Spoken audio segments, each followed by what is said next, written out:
They said she was cursed. They said she was worthless. They said a woman who could not give life was not worth living a life of her own. And so on a stormy night in a small, forgotten village, a girl named Alara heard the most chilling words a daughter could ever hear her own parents whispering to strangers in the darkness of their cottage. "We will sell her. She is no use to us anymore." The words cut like knives through her soul, and though she was only 19, her heart broke like that of a child. What crime had she committed but to be born with a body that doctors claimed could never bear children? Alara had grown up dreaming of love, of a family, of the warmth of a home, but in her world, woman who could not give birth was treated like a broken tool left in the corner to rust. Her mother would look at her with shame, her father with anger, and the neighbors with pity. She tried to work harder than anyone in the field. She tried to be kind, gentler, softer, hoping love could make her worthy, but still the whispers grew heavier until they became shouts of rejection. She was cursed, she was barren, she was nothing. That night, as the rain lashed against the windows and thunder cracked the sky, her parents made their decision. They handed her over to a passing merchant for a sack of coins and some grain. Alara could not even cry, for the shock froze her tears. She watched the faces of the people who raised her turn cold as they pushed her out into the night with strangers. She was sold like an animal, her worth reduced to the weight of bread and barley. The merchant took her far away, tied in the back of his wagon like property he planned to use her as a servant, maybe even worse. But fate was not done with Alara, because on that same night, deep in the dark forests of the north, a lonely lumberjack named Rowan sat by his fire, staring into the flames. His house was filled with silence, broken only by the restless shifting of 4 children asleep in the next room. His wife had died 2 winters ago, leaving him with grief that hung heavy like snow on pine branches. He had calloused hands, a face weathered by storms, and eyes that carried both strength and sorrow. He had no plans to love again, but life often sends the broken to the broken. Rowan's path would soon collide with Alara's in the most unexpected way. The wagon carrying Alara broke down near the forest edge. The merchant cursed, kicked the wheel, and decided to find help. He dragged Alara through the mud toward the nearest cabin, the one that belonged to Rowan. When Rowan opened the door, holding a lantern, the sight before him made him pause. A young woman, drenched, shivering, her eyes filled with both fear and defiance. Behind her stood the merchant, spinning lies about a servant he wanted to sell for cheap. Rowan was no fool. He saw the bruises on her wrists, the terror in her eyes, and the cruelty in the merchant's grin. Rowan's voice was deep, steady like the earth itself. He asked the girl her name. She whispered, "Alara," the sound barely audible above the storm. And in that moment, something inside Rowan stirred, a memory of pain, a sense of injustice. He knew what it felt like to lose what you loved. He knew the cruelty of fate, and he would not let this merchant's greed add another scar to the world. Rowan refused the offer, but when the merchant tried to force the deal, Rowan's axe found its way to the man's cart with a swing that made him retreat in fear, leaving Alara behind. And so in one night, the barren daughter who was cast out became the unexpected guest of a lonely lumberjack with 4 children who would soon change everything. At first, Alara was silent. She sat in a corner of the cabin watching the children sleep. She did not trust kindness anymore, for kindness had betrayed her too many times. But Rowan's home was not filled with judgment, only with survival. He asked her to eat. She shook her head, but her stomach betrayed her, growling. In the quiet, he set a bowl of stew before her and left her to choose on her own. Slowly, she ate each bite, tasting warmth she had been denied for years. The children woke at dawn, curious, wide-eyed. They saw a stranger in their home. The youngest, a girl with golden braids, crawled into Alara's lap without fear, as if her innocence knew the truth. Alara's hands trembled, but then instinct took over. She held the child gently, tears welling in her eyes, for though she could never bear a child of her own, here she was cradling love she thought she'd lost forever. Days turned into weeks. Rowan allowed Alara to stay without asking for anything in return. She worked in the cabin, cooked, cleaned, chopped wood alongside him. Her body hardened from the labor, her spirit slowly healing. But the villagers soon began to talk. They called her cursed. They warned Rowan that taking in a barren girl would bring misfortune. Rowan ignored them, yet Alara heard every whisper, and each one cut her deeply. She feared she would destroy this family too, she thought. Maybe she should leave before fate stole even more from her. But Rowan's children would not let her go, the youngest cried whenever Alara stepped outside. The oldest began asking her for stories before bed. They clung to her like the mother they had lost, and for the first time in years, Alara felt needed, wanted, cherished, but she dared not believe it would last. Then one winter night, trouble returned. Men came to the cabin, men sent by the merchant who had once tried to sell her. They wanted her back, saying she was property, not a person. Rowan stood in the doorway, his axe in hand, his children huddled behind Alara. The snow fell hard, the fire roared, and in that moment Alara realized something powerful. She was no longer the girl who had been sold for grain. She was part of something worth fighting for. The confrontation would change everything, but before it happened, Rowan turned to her and spoke words that broke the chains around her heart. You are not cursed.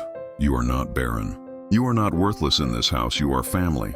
The storm outside grew louder, but inside Alara's soul a new fire burned. She would not be sold again. She would not be discarded again. She would not run again. For the first time in her life, she had found a place to belong, and she was ready to fight for it. The wind howled that night, the snow falling in thick waves covering the forest in white silence, except for the pounding fists at Rowan's door. The merchant had returned, but he was not alone. He brought men, rough men with greedy eyes and blades at their belts. They shouted, demanding Alara back, calling her worthless property, saying she belonged to no one but their coin. The children huddled close, their small bodies shaking, but Alara stood tall behind Rowan, her eyes no longer filled with fear, but with fire. Rowan's hand gripped his axe. His voice thundered through the cabin walls. She is no man's property. She is free, and if you try to take her, you will answer to me. The men laughed, thinking him only a lumberjack, but they forgot a lumberjack spends his life wrestling giants made of wood and stone. Rowan was no weak man. He was carved by labor and grief. His strength was not only in his arms, but in his soul. Still, Alara knew if they fought, blood would be spilled, and it would tear apart the family she had only just begun to call her own. Alara stepped forward, surprising everyone, her voice clear, steady, like the snow itself. You cannot take me, because I no longer belong to the curse you put on me. I belong here. And if you want me, you will have to drag me over the bodies of these children I protect. The words silenced the room. Even Rowan stared at her, as if seeing her for the first time, not as a broken girl, but as a woman forged in fire. The men sneered and lunged, but Rowan was faster. His axe struck the wooden door frame, splinters flying, the sound alone enough to make them pause. And in that heartbeat, the eldest of Rowan's sons, a boy of 12, picked up a burning log from the hearth and waved it at the intruders, shouting, "Get out of our home." Courage spread like fire through the cabin, and the men hesitated, realizing this family would not break so easily. The merchant cursed, spat at the snow, and swore he would return, but that night he retreated, leaving behind only threats. Alara collapsed to her knees, trembling, but not from fear. From relief, Rowan lifted her up, his rough hand gentle against her cheek, his words firm. You do not need to fight alone anymore. We fight together. Winter passed, harsh and unforgiving, but inside the cabin, warmth grew. Alara taught the children songs she remembered from her childhood. She stitched their clothes, mended their cuts, braided their hair.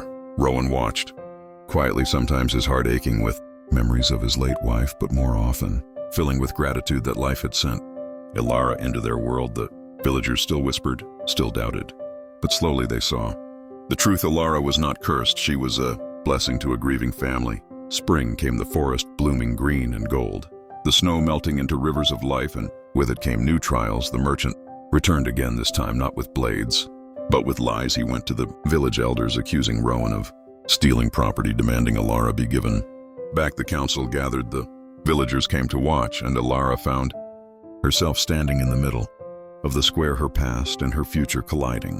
The merchant raised his voice. She was sold. She was barren. She is worthless. But Alara raised hers louder. I am not barren. I am not cursed. I am not worthless. I am more than what my body can or cannot do. I am more than the shame you tried to put on me. I am a woman. I am a daughter.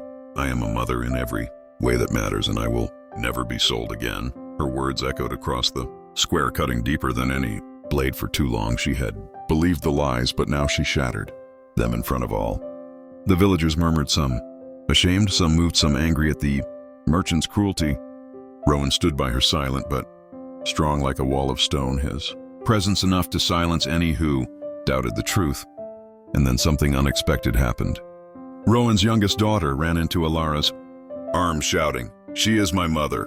She is my mother!" The crowd fell into stunned silence as the child clung to Alara's neck, tears in her little eyes. And in that moment, the truth was undeniable. Alara was already a mother, not by blood but by love. The council turned to the merchant and declared the matter closed. She was free. He had no claim. The merchant left humiliated, his greed exposed, his cruelty condemned, but the damage of his words lingered in Alara's heart. For though she had won, she still carried the scars of rejection, of being sold by her own parents. She still wondered if she would ever be enough. That night, Rowan found her sitting by the fire alone, tears sliding down her face. He sat beside her, not speaking at first, just letting the silence wrap around them. Then, in his deep, steady voice, he said, "Alara, I once thought love was only what I had with my wife. I thought I would never feel it again, but now I see love is not bound to one life. It can be born again and again, just as trees fall and new ones rise from their roots. You are not only enough, you are the heart that keeps this home alive." She turned to him, her lips trembling, her eyes wide, and in that firelight something passed between them, a promise, unspoken, a bond unbreakable.